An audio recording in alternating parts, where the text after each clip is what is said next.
You woke up this morning because an alarm screamed right next to your ear. You scrambled out of bed. You scrambled out of it, but hastily swallowed a pre-packaged breakfast, rushed out into 8 to 10 hours hunched over a glowing screen. You worried about an email from your boss, this month's utility bills, and your mortgage. When night fell, you were exhausted, curled up on a plush mattress, yet your brain was still spinning, and you had to rely on a melatonin pill to force yourself to sleep. Take all of that away. No alarm clocks, no schedules, no boss, no bills, and absolutely no glowing screens. It's just you, the sun, the silence of the wilderness, and a small band of companions. Shudder for us when imagining this scene. You are sore ein mist, a Satan to us deferable was a continuous nightmare, that our ancestors lived lives that were nasty, brutish, and short, that they had to struggle 24/7 just to avoid starvation, outrun wild beasts, and if they were lucky enough not to be eaten, they would die of old age at 30. Unbeformed. But modern science and anthropological evidence are telling a completely different story. You full skleists. The truth about how our ancestors spent their days, how they worked, and how they handled stress will make you rethink your own civilized life. Let's start with the most common myth. Prehistoric humans died at 30. It is true that if you look at the statistics for the average life expectancy of hunter-gatherers, the number usually hovers around 30 to 35 years. But average is a mathematical trap. As ancient times, infant and child mortality rates under 5 were incredibly high due to the lack of antibiotics and modern medicine. If half the population dies at age 0 and the other half lives to 70, the average life expectancy for the whole population is 35. But that does not mean adults at 35 were considered frail old men and women. Studies on modern hunter-gatherer tribes that still exist today show that if studies on hunter-gatherer human, as Foos tabst, a prehistoric human, a very high chance of living a healthy life into their 60s, 70s, and even 80s. The older numberbird non and a mord. They were living encyclopedias. Evolutionary science has a concept called the grandmother hypothesis. Unlike most other animals, human females live for decades after losing their reproductive ability. Why would nature keep them around? Because ancient grandmothers and grandfathers played a crucial Because ancient grandmothers used a crucial role in childcare, foraging for plant-based foods, and passing down survival knowledge during climate shifts. Without these white-haired elders, humanity would not have survived. Now let's talk about your work schedule. The 40-hour workweek is considered a standard of civilized society. We believe that agriculture and industry liberated humanity from back-break toil to find food, the Ahir and the non-barn nation. In the 1960s, anthropologist Richard Lee spent months living with the Kung people in the Kalahari Desert, an environment considered extremely harsh. He meticulously recorded all their activities and discovered a shocking truth. Despite living in a barren desert, adult Kung people only spent an average of 12 to 19 hours per week foraging and hunting. The Furbans, that's right. The Wilban 15 hours a week. That was all the time they needed to provide enough calories and nutrition for the entire tribe. So what did they do with the rest of their day? There would have been more actuate. They played with their children. They made musical instruments. You hurries and sang of a more nund. They sat around the fire. Anthropologist Marshall Sasalins later called hunter-gatherers the original affluent society, material wealth. Not because they had abundant material wealth, but because they had exactly what they needed, and they had the thing we crave the most, free time. When humans invented agriculture about 10,000 years ago, everything changed. For the first time, we had concept of seasons, of toiling from dawn until dusk, of pulling weeds, carrying water, and fearing unpredictable weather. These were non-boris. You agricults brought massive amounts of food to feed a booming population, but the price was the birth of hard labor.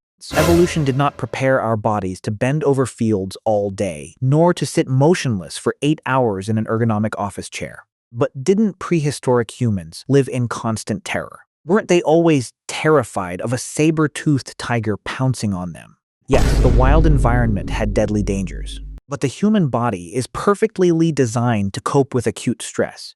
Imagine you are an ancient human foraging for berries, and suddenly a predator appears. Instantly, your body triggers the fight or flight response. Your adrenal glands pump adrenaline and cortisol into your bloodstream. Your heart rate spikes, your pupils dilate, and blood rushes from your digestive system to the large muscle groups in your legs and arms. You don't need to think bedans my vase. But here is the key point. This event ends very quickly. Either you get eaten or you successfully escape. Once you are safely back in the cave or camp, your brain sends an all-clear signal, the ball of no. Your body shifts back into a rest and digest state. You sit around the fire again laughing, completely relaxed. Stress system is designed for short, intense bursts, followed by long periods of peace. What is the problem with modern humans? Our tiger never actually goes away. Your tiger is a bank loan. Every single moment. Said you'd have munned for media. It's the daily traffic jam. Your body cannot tell the difference between a wild beast and an angry email from your boss. Keeps pumping cortisol into your blood. You can't sprint away to release that energy. You just sit there, grinding your teeth behind a keyboard. You fall into a state of chronic stress, where cortisol levels remain constantly high, day after day, month after month. You remise. Chronic stress ravages our immune system, causing heart disease, high blood pressure, depression, digestive disorders, and insomnia. Prehistoric humans might have died from infections or accidents, but they knew almost nothing of the stress-related diseases that plague us today. Because of these different stress levels, the way they ended their day was also vastly different from ours. We're obsessed with getting uninterrupted sleeps. If you wake up at 2 a.m. and can't fall back asleep, you panic. But it turns out the continuous 8-hour sleep is a very modern invention, appearing only after the advent of the electric light bulb. Historical and anthropological studies. Historical, that our ancestors typically practiced biphasic sleep. When the sun went down, they went to sleep for about 4 hours. Then they woke up in the middle of the night for about 1 to 2 hours. What did they do with this time?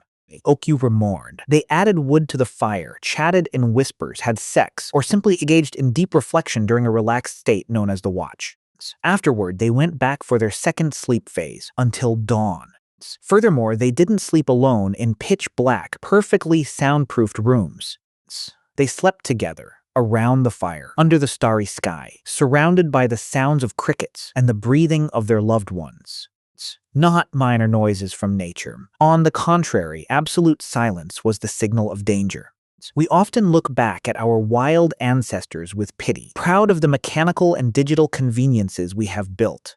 Undeniably, modern medicine, clean water, and an abundant food supply are true miracles. You see, you would never want to give up antibiotics in exchange for packing forest leaves on a wound. But there is an ironic truth we must admit. Your body, your brain, and your nervous system are fundamentally no different from those of a hunter-gatherer living 100,000 years ago. We are taking a biological machine, programmed to walk several miles a day, work 15 hours a week, sleep under the stars, bond tightly with a community of 50 people, and relieve stress by sprinting. And we are forcing it to run a 21st century operating system. Sitting 8 hours a day, drowning in loneliness amidst a city of millions, and being drained by invisible anxieties. Prehistoric humans didn't have mansions, cars, or jam-packed schedules, but they had genuine free time, freedom, a perfectly natural stress coping mechanism, and a community network that no social media app could ever replace. Perhaps when we look at survive and when we look at their lives, instead of asking, how could they survive without what we have? With everything we have, are we really living better than they did?